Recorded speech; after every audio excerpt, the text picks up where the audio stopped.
I have been married to my wife for 2 years now, together for 4. Kate, my wife, is an amazing, selfless, beautiful woman, but she has been through a lot. She was raised in an abusive household and has been SA'd twice in her adult life while she was in college. When we met, Kate was finishing up her senior year of college, and not long after we started hanging out, she went through a deep depressive period. She started self-harming, and me and my best friend convinced her to get help after a particularly scary incident, so she went to a mental health hospital for a few months to start the process on working through her past traumas. I visited her every week and called her daily to check in and remind her I was there for her. Most of my family would get upset when I talked to them about Kate. They couldn't understand why I would want to be the support person for someone with such deep issues when we had just met. I always told them the same thing, I couldn't explain it, but I just felt such a deep connection to her, and I was so impressed by how amazing she is after going through everything she did, and that regardless what it was, as I wanted to be in her life, so they should get used to it. When I say I would do anything to make this woman as happy as possible, I mean it. She's earned it. She has worked so hard to be where she is, and I'm so unbelievably proud of her. Kate is now a happy, confident, self-assured person, but she still has trauma and she still lives with it, and I help her however I can to make that weight less heavy for her. I'll admit a few times over the years I've had to cancel family plans. Nothing major, just like a dinner or bowling, because of Kate having a panic attack or just being in a more vulnerable position and needing a quiet night in. It doesn't happen often, and Kate has always reached out to my family after to profusely apologize and ask for a good time for us to reschedule. My brother got married to his now wife a week ago. Everything was going fine. It was a great wedding and the reception was going really well. Kate was having a blast dancing with my sisters until one of our cousins accidentally tripped and knocked her over. He fell on top of her and Kate had a major panic attack. The cousin tried everything he could to help, and there's no hard feelings there. Kate has apologized to him for scaring him as well, and he just joked saying it was a good excuse to learn how to use his 2 left feet. But my brother freaked out while Kate was having the panic attack, and while I was trying to soothe and calm her down, he was screaming at us to go somewhere private if she was going to cause a effing scene.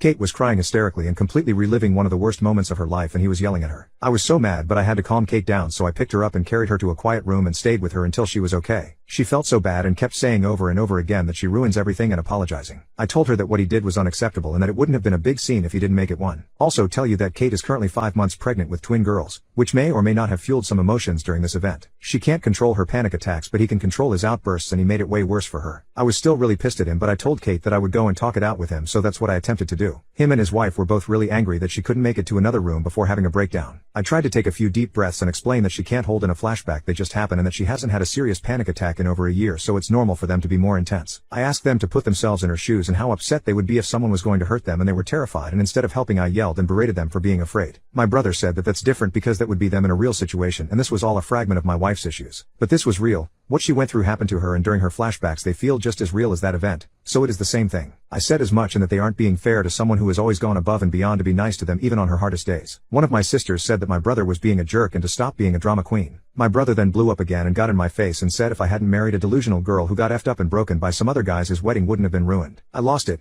I punched him and broke his nose. He fell on the ground and started crying. I got in his face and told him that he was more effed up than she will ever be, and if I ever found out he talked about Kate that way again I would break a lot more than his nose, and I left. My parents tried to calm me down and said it was messed up what he said, but that none of it was technically untrue. I flipped out and told them if they genuinely felt that way, that I never wanted to hear from anyone who thinks that, because she doesn't need that in her life, and I don't need people who don't respect and care about the best thing that has ever happened to me. I know hitting him was wrong, but Kate has been scared, depressed, and in pain, but she was never effed up or broken. And the insinuation that the strongest person I have ever met is nothing more than a broken dish that needed to be glued back together as if it was that simple pushed me over the edge of being rational in that moment. My sisters and the majority of my extended family are on my side. But my parents, brother, and some of my other family are really angry that I would hit him on the best day of his life. But he made it one of Kate's most embarrassing, and I won't forgive or apologize to him for his actions. Kate has sat down with me and thinks I should at least work on forgiving him. She doesn't think he was right and is still extremely upset by what was said, but she explained that she's a lot and she knows it. Her panic attacks can be scary and upsetting for others too, and that I may have chosen to face and tackle those problems with her together, but that my brother hasn't. He didn't choose to be there for her during those moments, and he shouldn't be expected to be. I know she has a valid point, but I don't think I can forgive him.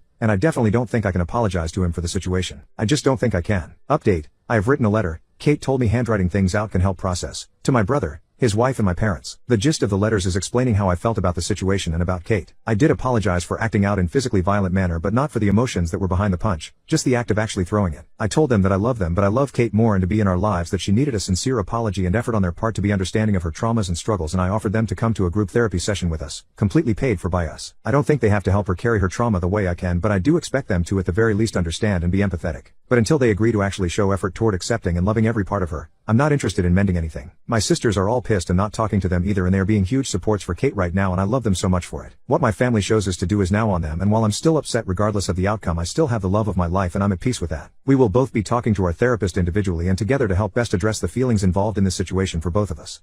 My lying husband stole my inheritance and pretended that he did not know about it, so I reported theft and left him. When I was 5, my Nana gave me her tea set. It was given to her by her mother. My Nana had no daughters of her own and I was the only girl of her 11 grandchildren, so she gave it to me. It's a full-bone china set. I don't know if it has monetary value, but its sentimental value is immeasurable. I have had it, kept it, and used it for nearly 28 years. I wanted to pass it down to my own daughter or granddaughter one day. My husband knows all this. His sister and her family came to stay with us for a week. Whenever I have little girls over, I pull out my tea set for a tea party. I make tea sandwiches, scones, cakes, biscuits. My Nana made tea parties a big deal with me and I carried that on. So, my sister-in-law and her daughter had an afternoon tea party. It was a couple of weeks after that I had my friend and her daughters coming to visit. I planned a tea party. The morning of, I baked, made sandwiches, went to pull my tea set out, and it was gone. I keep it in a cabinet in my kitchen. I wash it and put it away every time until the next time. I went a little mad looking for it. The visit came and went. I spent days tearing my house apart looking for it. Every cabinet,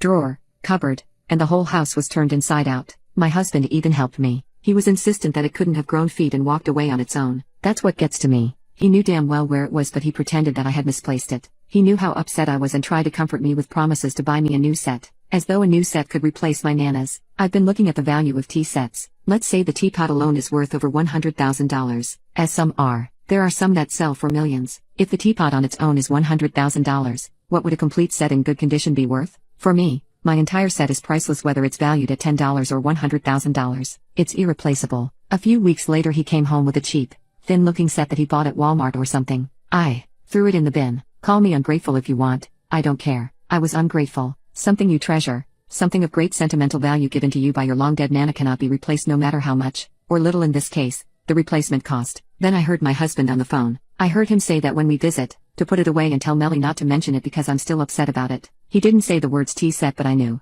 that's what he was talking about. I walked in while he was still on the phone and called him a thief. He was like a deer in headlights. He quickly hung up and tried to explain. I wouldn't hear it. I told him to get it back. His sister called me and I called her a thief. I told her to return it in the same condition she took it or I would be calling the police. Then I hung up on her. My husband tried reasoning with me. He told me his niece loved it so much and that kind of thing really is for little girls. He said he was going to talk to me about leaving it to her anyway, so where is the harm that she has it now? He said I was too old to be playing around with kids' toys and I really should grow up. He said I was immature and it meant nothing. What he meant is that it means nothing to him, so I should forget it. The next day I not only went to the police to report the theft, I also called my brother who lives in the same city as my husband's sister. My brother went around and got my tea set. My husband was livid and spent a couple of days calling me a lot of derogatory names. His tune changed when he came home to find me packing my stuff. He stole from me, pretended he didn't know anything about it, insulted me, and tried to gaslight me. Now he's saying how sorry he is, and that we can work this out. I don't think we can. I look at him and see someone who steals from me, lies to me, makes me feel small, someone untrustworthy who doesn't care about me. While packing, I have noticed other things missing. Small things in terms of their significance to me. For example, a bracelet my brother and sister-in-law bought me a year or so ago. The last I wore it was a couple of months ago, but I've not seen it while packing my things. 2 of my brothers will be here tomorrow to help me move. I'm taking everything that means anything to me because I don't think I'll see any of it again if I leave it all with him. We can fight it out in court about the rest. I've been told that I'm an asshole to leave him over a tea set. But it's not just a tea set. It's my Nana's history. It's my history. It's years of happy memories with her, with my mother and other female relatives and friends. He stole all that from me when he gave it away.